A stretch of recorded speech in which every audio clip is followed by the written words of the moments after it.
같이 나누고 봉독하고 또 은혜를 나누도록 하겠습니다. 오늘 우리 함께 봉독하실 하나님 말씀 구약성경 이사야 6장 1절부터 8절까지 우리 표와 관련된 말씀인데요. 이사야 6장 1절을 제가 읽고 우리 8절까지 한 절씩 교독하도록 하겠습니다. 제가 1절 읽겠습니다. 우시야 왕이 죽던 해에 내가 본즉 주께서 높이 들린 보좌에 앉으셨는데 그의 옷자락은 성전에 가득하였고 스랍들이 모시고 섰는데 각기 6날개가 있어 그 둘로는 자기의 얼굴을 가리었고 그 둘로는 자기의 발을 가리어 둘로는 날며 서로 불러 이르되 거룩하다 거룩하다 거룩하다 만군의 여호와여 그의 영광이 온 땅에 충만하도다 하더라. 이같이 화답하는 자의 소리로 말미암아 문지방에 터가 요동하며 성전의 연기가 충만한지라. 그때 내가 말하되 화로다 나여 망하게 되었도다. 나는 입술이 부정한 사람이요 나는 입술이 부정한 백성 중에 거주하면서 만군의 여호와이신 왕을 배웠음이로다 하였더라. 그때 그 세랍 중에 하나가 부젓가락으로 제단에서 집은 바 핀 손에 가지고 내게로 날아와서 그것을 내 입술에 대며 이르되 보라 이것이 내 입에 닿았으니 내 악이 제하여졌고 내 죄가 사하여졌느니라 하더라. 내가 또 소리를 들어 주께서 이르시되 내가 누구를 보내며 누가 우리를 위하여 갈고 하시니 그때 내가 이르되 내가 여기 있나이다 나를 보내소서 하였더니. 아멘. 내게 주시는 하나님 말씀입니다. 이제 조금 후면 2024년 길면 길고 짧으면 짧다고 할 수 있는 한 해가 마무리되고요. 대망의 2025년 새해가 시작이 됩니다. 이쯤에서 우리는 이런 질문을 해볼 수가 있습니다. 왜 하나님께서 시간을 만드셨을까? 왜 하루, 또 한 달, 1년이라는 어떤 그런 시간의 매듭을 하나님께서는 만드셨을까? 또 이 한 해에 끝맺는 이런 시간을 두시고 또 한 해를 시작하게 하시는가? 이런 질문을 드려볼 수가 있습니다. 저는 이런 것들이 하나님께서 우리를 사랑하시는 방법이다 이렇게 말씀드리고 싶어요. 여러분, 하루가 지나면 새로운 하루가 오기 때문에 우리는 새로운 하루를 준비할 수가 있는 거죠. 또 한 달을 마무리하면서 새로운 한 달을 우리는 계획할 수가 있고요. 또 한 해를 지나면서 새로운 한 해를 또 맞이하면서 우리는 그 새해 새로운 꿈, 새로운 도전을 할 수 있다는 것입니다. 저는 그런 의미에서 여러분들을 축복합니다. 2024년 한 해 주님께서 여러분에게 크신 은혜와 은총을 베풀어 주신 것처럼 2025년에도 여러분에게 하나님의 한량없는 은혜가 임할 수 있기를 우리 주님의 이름으로 간절히 축원합니다. 우리 교회도 마찬가지. 우리 지난 16년 동안 하나님께서 우리 교회를 너무나 사랑하셨고 또 은혜를 베풀어 주셨다고 저는 믿습니다. 그리고 우리 교회가 힘차게 하나님 나라를 위해서 쓰임받을 수 있도록 또 힘차게 달려갈 수 있도록 하나님은 우리에게 끊임없이 비전 그리고 소망을 주셨습니다. 그래서 지난 몇 년간 우리 교회 표를 보니까 이렇더라고요. 2022년 표가 뭐였냐면 다시 시작하는 공동체였습니다. 하나님은 정말 길고 암울했던 그 팬데믹 이 시간이 끝나게 하셨고 영적으로 우리가 재무장해서 달려갈 수 있도록 힘과 능력과 은혜를 베풀어 주신 줄 믿습니다.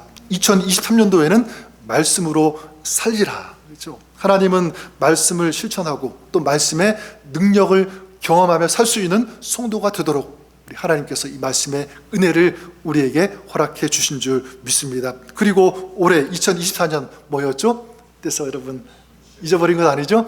부르심이라고 하는 표였습니다. 하나님은 우리들을 부르셨죠.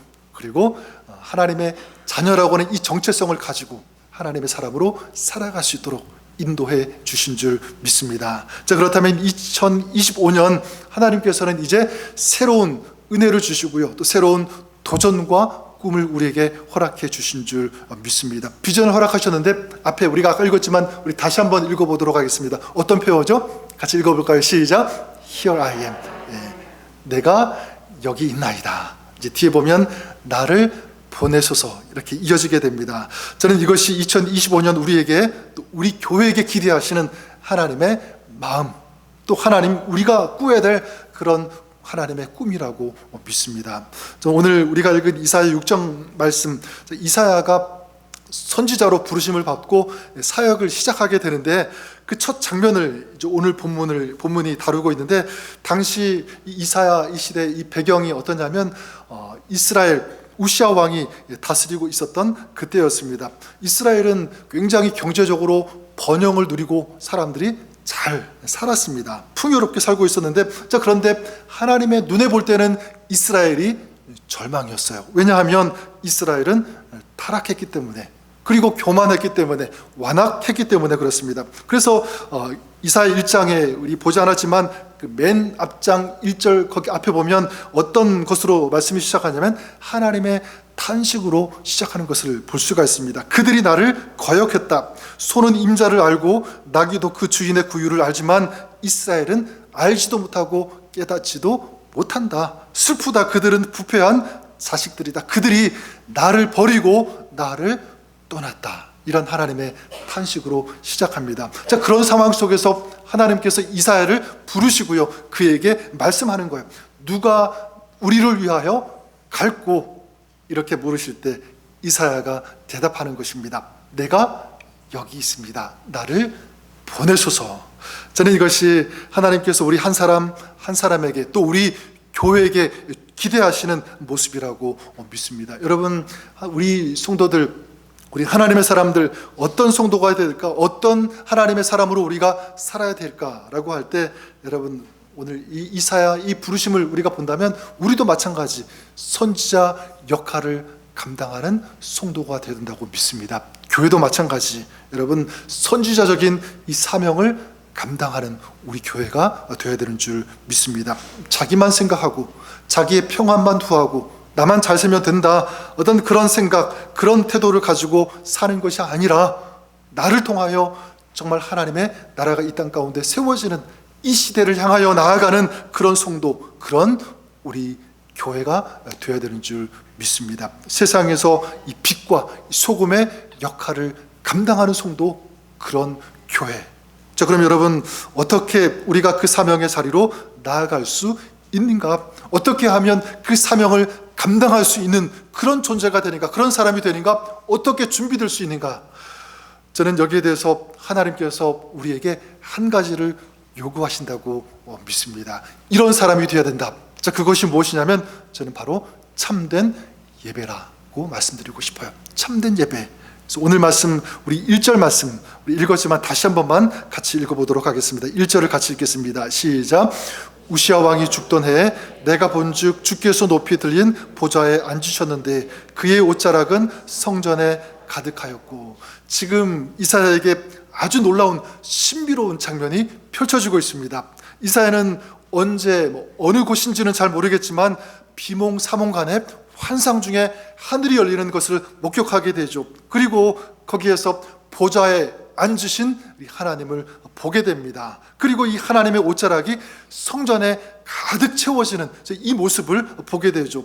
이루 말할 수 없는 아주 황홀한 장면이 아닐 수가 없습니다. 4차원도 아니고 5차원, 6차원의 세계라고 볼 수가 있는데, 여러분, 근데 오늘 말씀 보면 이사야가 또 한 가지 본 것이 있어요. 그게 뭐냐면 스랍 천사들이 하나님을 예배하는 모습을 보게 됩니다.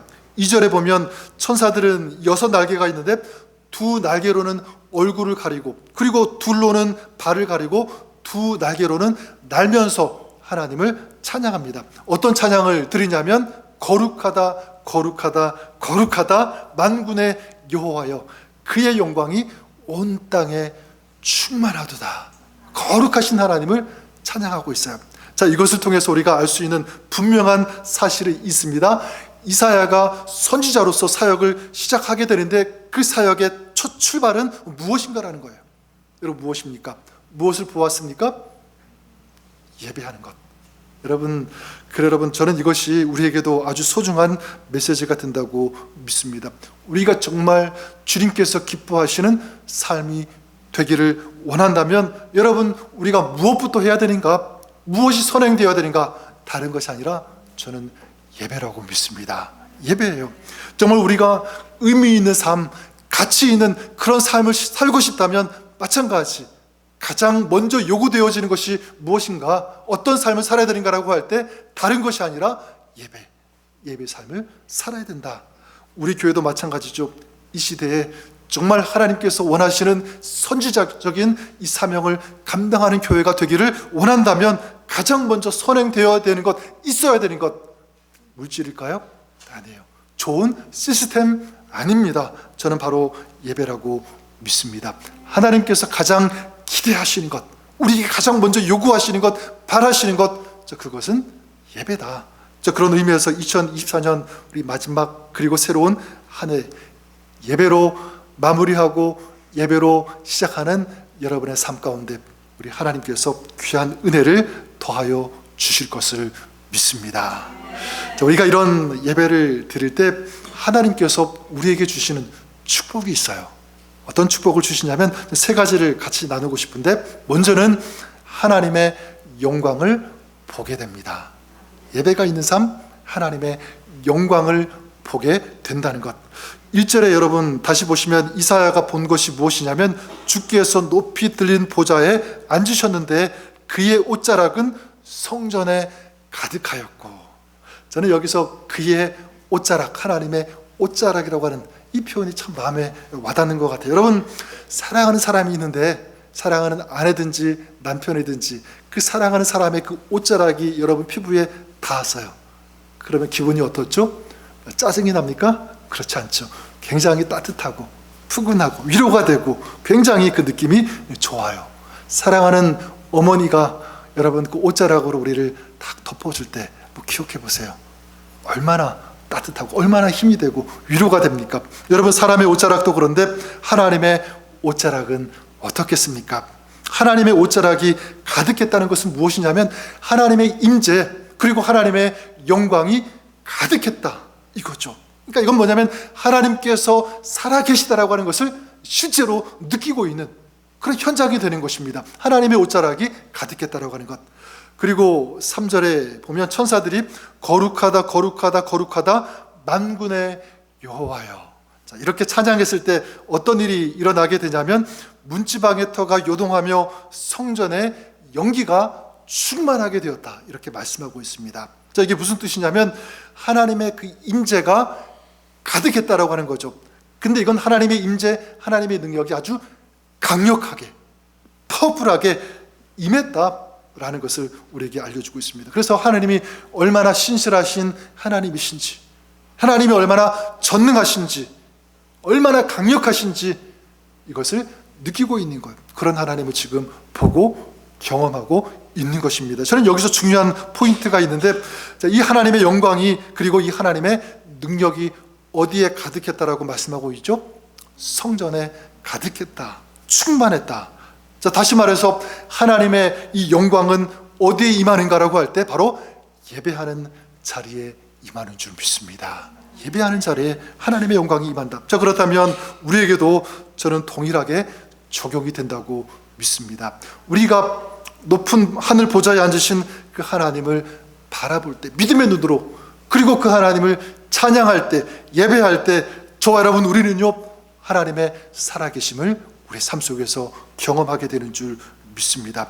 영광스러운 그 주님의 그 옷자락이 우리의 마음을 채우는 그런 은혜, 그런 기쁨을 경험하게 되는 줄 믿습니다. 언제? 예배할 때. 저는 2025년 저 여러분들이 이 예배를 통해서 살아계신 하나님을 만나고 하나님의 임재를 경험하고 하나님의 그 충만한 풍성한 그 영광, 그 하나님의 능력을 경험하는 축복된 삶을 살아가시는 여러분 새로운 한 해가 될 수 있기를 우리 주님의 이름으로 간절히 축원합니다. 둘째로 우리가 이 소중한 온전한 예배를 드릴 때 어떤 축복이 있냐면, 두 번째는요 약한 것이 치유되는 은혜를 경험합니다. 5절 말씀 우리 다시 한번 같이 읽어보도록 하겠습니다. 5절 읽겠습니다. 시작. 그때 내가 말하되 화로다 나여 망하게 되었도다. 나는 입술이 부정한 사람이요 나는 입술이 부정한 백성 중에 거주하면서 만군의 여호와이신 왕을 배웠음이로다 하였더라. 이사야가 하나님의 영광을 보게 되죠. 그리고 하나님의 그 은혜를 경험했을 때 그 다음 어떤 일이 벌어지게 되냐면 화로다 나여 망하게 되었도다. 나는 입술이 부정한 사람이요. 이 고백이 나와요. 여러분, 왜 하필 이사야가 자기의 입술이 부정하다 이렇게 말했을까요? 이것은 자신의 이 말과 행동이 하나님 앞에서 얼마나 부적절한지를 고백하고 있는 것으로 볼 수가 있고, 근데 여러분, 그거보다는 제가 볼 때는 이 입술이 부정하다고 했는데 이거는요, 자기 인식을 하고 있는 거, 내가 얼마나 연약한 사람인지, 얼마나 부족한 사람인지를 총체적으로 느끼고 고백하고 있는 거예요. 지금 이사야가 어떤 사람으로 부르심을 받은 것입니까? 선지자로 부르심을 받았어요. 선지자는 뭐 하는 사람이냐면 하나님의 말씀을 전하는, 말하는, 선포하는 그런 사람 아닙니까? 근데 입술이 부정하다고 했으니까 자기는 선지자로 사역하기에 너무나 부족합니다, 연약합니다, 이런 고백을 하고 있는 거예요. 자, 이렇게 솔직하게 자신의 약함을 고백하고 인정할 때 6절과 7절에 보면 천사가 이 부젓가락으로 제단에서 숯불을 집어가지고 와서 이 이사야의 입술에 대게 되죠. 그리고 선포합니다. 너의 악이 제하여졌고 너의 죄가 사하여졌느니라. 어떤 일이 벌어진 것입니까?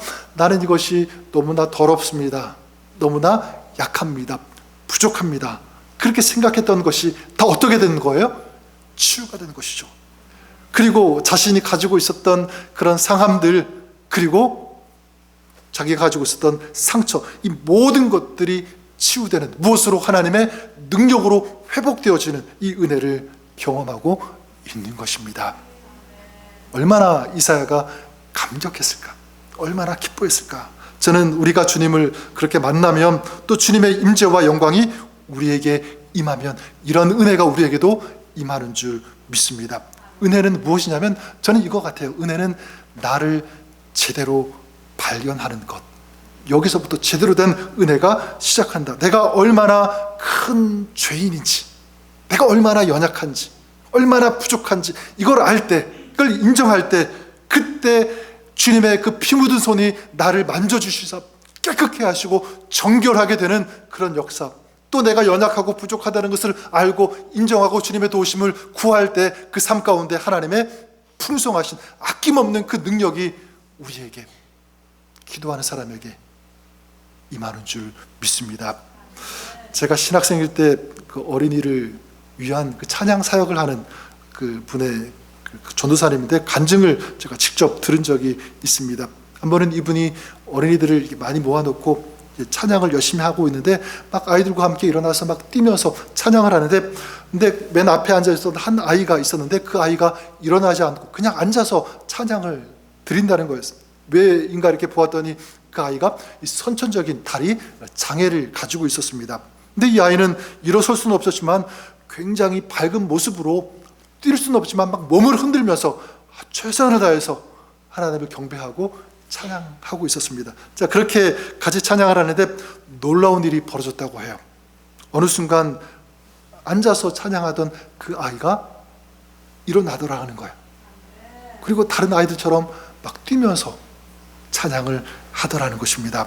여러분, 어떤 은혜가 임한 거죠? 그 아이의 약한 것이 치유되는 은혜가 임한 거죠. 언제? 찬양할 때. 언제요? 예배할 때. 저는 저와 여러분 우리에게도 이런 은혜가 충만하기를 바랍니다. 2025년 전 우리가 정말 제대로 예배할 때, 하나님의 은혜를 구하면서 하나님께서 기뻐 받으시는 그런 예배를 드릴 때 내 안에 악하고 더러운 것들이 치유되어지고, 그리고 연약한 것, 부족한 것, 이런 것들이 다시 회복되어지는 그런 축복 우리 하나님께서 허락해 주시는 줄 믿습니다. 또한 살아가면서 상하고, 그리고 또 짓눌려지고 쓰러지고 아파하는, 도저히 낫지 않을 어떤 그런 모습들, 그런 문제들 또한 우리 하나님께서 아시고 하나님의 그 능력으로 다시 일으켜주시는 그 은혜가 예배하는 자에게, 찬양하는 자에게 임하는 줄 믿습니다. 여러분, 나 같은 죄인이 용서받았다는 것, 이 감격이 우리에게 저는 있어야 된다고 생각해요. 나의 더러운 것과 약한 것을 씻어주시고 치유해 주신 이 은혜가 있는 사람, 자, 이 사람이 어떻게 되냐면 이 은혜, 이 감격이 있을 때 그 사람은요 제대로 쓰임받을 수 있는 줄 믿습니다. 그 사람이야말로 사명의 사람이 될 수가 있는 거예요. 여러분, 우리가 이 은혜를 구하며 예배할 때 하나님께서 이 놀라운 은혜를 허락해 주시는 줄 믿습니다. 이 은혜를 가지고 이 새로운 한 해 정말 멋지게 아름다운 사역의 자리로 나아가시는 여러분 우리가 될 수 있기를 주님의 이름으로 간절히 축원합니다. 마지막 우리가 참된 그런 예배자가 될 때 주어지는 축복이 무엇이냐면 주님의 세밀한 음성을 듣는다는 것입니다. 주님의 음성을 듣는다. 우리 마지막 우리 8절 말씀 우리 다시 한번 같이 읽어보도록 하겠습니다. 8절 읽겠습니다. 시작. 내가 또 주의 목소리를 들으니 주께서 이르시되 내가 누구를 보내며 누가 우리를 위하여 갈고 하시니 그때에 내가 이르되 내가 여기 있나이다 나를 보내소서 하였다니. 자, 주님의 영광을 이사야가 보게 되죠. 그리고 입술이 깨끗해지는 자기 연약함이 치유되어지는 것을 경험하는 이 은혜를 받게 되고 감격합니다. 그럴 때 이사야가 무엇을 듣냐면 하나님의 음성을 듣게 되죠. 내가 누구를 보내며 누가 우리를 위하여 갈고. 어떤 음성입니까? 사람을 찾는 하나님의 음성이죠. 하나님 앞에 용서받고 그 은혜에 감격하는 사람, 그 사람에게 따라오는 것, 저는 하나님의 음성을 듣는 줄 믿습니다. 사무엘이 그랬고 사도 바울도 그렇고 많은 믿음의 사람들이 그 음성을 들었습니다. 주님은 오늘 우리에게도 이렇게 좀 말씀하실 것 같아요. 추수할 곡식은 많은데 일꾼이 적구나. 누가 우리를 위하여 갈고. 저는 우리가 이 음성을 듣기를 원합니다. 이런 음성을 우리에게 말씀하시는데 어떤 사람들은 자꾸 이 귀를 막으려고 해요. 그리고 들어도 듣지 않은 것처럼 행할 때가 있습니다. 하나님께서 우리를 부르실 때 여러분 이제 우리가 그 하나님의 그 부르심 앞에서 저는 우리가 응답했으면 좋겠습니다. 하나님께서 부르시면 이제 우리 차례, 응답할 차례예요. 어떻게 해요? 이사야가 그랬던 것처럼 주님 제가 여기 있습니다. 나를 보내십시오. 우리 하나님께서 우리를 어디로 보내실까요? 여러 가지가 있겠지만 저는 생활 현장으로 우리를 보내신다고 믿습니다. 직장, 회사, 가정. 하나님은 우리를 그곳에 무엇으로 보내시냐면 하나님의 사람으로, 선지자로, 복음 전도자로, 일꾼으로 우리들을 보내시는 줄 믿습니다. 그 부르심에 순종해야죠. 또한 하나님은 우리들을 교회를 위해서 보내십니다. 형제자매들, 우리 지체들을 어떻게 섬기라고, 교회를 세우라고. 전 저와 여러분들이 그 하나님의 그 부르심 앞에 순종하면서 제가 여기 있습니다. 이 마음 가지고, 이 자세를 가지고 하나님께서 어떤 사역을 우리에게 허락하시든지 어떤 일을 하라고 하시든지 순종하겠습니다. 이 소명에 응답하고 충성하시는, 최선을 다하시는, 그렇게 하나님 앞에 영광 올려드리는 저 여러분 우리가 될 수 있기를 주님의 이름으로 간절히 축원합니다. 또한 하나님은요 우리를 어떤 곳으로 보내시냐면 전도자로 보내세요. 우리의 이웃, 우리의 가족, 그리고 우리 직장 사람들, 우리가 어떤 사람이 되냐면 저는 선지자가 되어야 된다고 믿습니다. 그들에게 선지자가 되어야 된다. 그래서 그들에게 하나님의 이 살아계심, 이 복음을 전할 수 있어야 된다. 나만 예수 믿고 나만 구원받는 것이 아니라 정말 불쌍히 여기고 그들을, 죽어가는 그 영혼들을 품고 기도하면서 나아가는 하나님의 이 말씀과 복음을 전하는 그런 사람. 어떤 경우에는 선교주로 가라고 할 수도 있어요. 여러분 그럴 때도 하나님께서 보내신다면 제가 여기 있습니다. 제가 가겠습니다. 이렇게 그 부르심 이 소명에 응답하고 나아가시는, 순종하시는 여러분이 될 수 있기를 주님의 이름으로 간절히 축원합니다. 하나님은 오늘도 사람을 찾으시는데 어떤 사람입니까? 주님의 영광을 바라보고 은혜를 경험하고 그 은혜에 감격해서 이사야가 그랬던 것처럼 주님 제가 여기 있습니다. 나를 보내십시오. 이런 사람 우리 하나님께서 찾으시는 줄 믿습니다. 우리 2025년 이렇게 하나님의 부르심을 받은 저와 여러분들이 하나님 나라에 귀하게 쓰임 받으시기를, 그래서 하나님의 기쁨이 되는 여러분의 삶 또 한 해가 될 수 있기를 우리 주님의 이름으로 간절히 축원합니다. 기도하겠습니다. 하나님 아버지, 2025년 주님 제가 여기 있습니다. 나를 보내소서. 이 이사야의 고백이 우리의 고백이 되고 우리의 결단이 되게 하여 주시옵소서. 이제 하나님의 말씀, 진리의 복음, 생명의 복음을 가지고 우리 삶의 현장에, 우리 이웃에게 선교지로 나아가는 그런 성도, 그런 교회, 그렇게 쓰임받는 저희들 되게 하여 주옵소서. 예수님의 이름으로 기도드립니다. 아멘. 우리 말씀, 우리 생각